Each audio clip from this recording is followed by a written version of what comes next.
I'm going to do this meditation retreat for 10 days in April. And like, if they're upset about it, like they shouldn't have given me the PTO.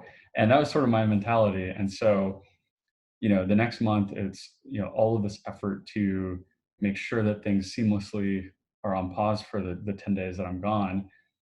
And I did this retreat, and kid you not, it was like, it's called Vipassana. I don't know if you've heard of it, No. but Where is it? um, so there are centers all over the U.S. Mhm. I think this is just going to continue to explode in popularity. But It's Vipasana. How do you spell it?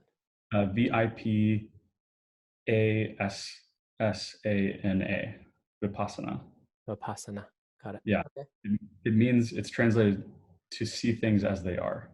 Okay. Um, so very, dramatic introduction. But basically, it was like meditating for 14 hours a day, 15 hours a day. So, you hear about bankers talking about, 16-hour days or whatever. This was like, you know, no reading, no writing, no talking, no eye contact, and no dinner. You're fasting in the evening. And, from start to finish, you essentially focus on your breathing. And then, you're like, you're inflexible. Like, I'm inflexible, sitting there. One of the exercises is like focusing on the pain in your body. And a lot of like what the retreat is about is like learning how to focus, learning how to be, fully present, and then learning how to accept where you are. And so I came out of this retreat and I was like, wow, this is great. I'm really enjoying where I am at Insight. And the next few weeks, I felt like so dialed into work and enjoying the kind of work that I was producing.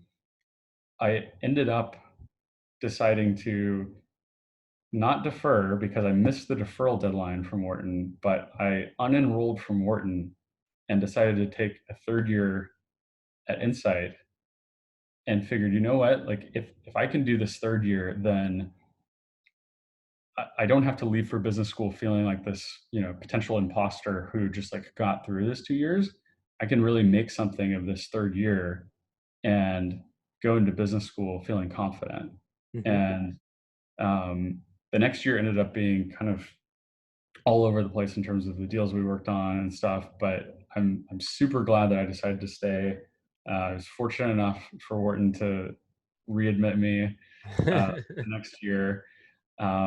Although the invite to interviews went into my spam folder, and so I had this existential crisis the day the interview invitations went out. Like, what have I done? Why did I turn this down? Um, but yeah, essentially, I spent a third year at Insight and really was able to kind of come into my own.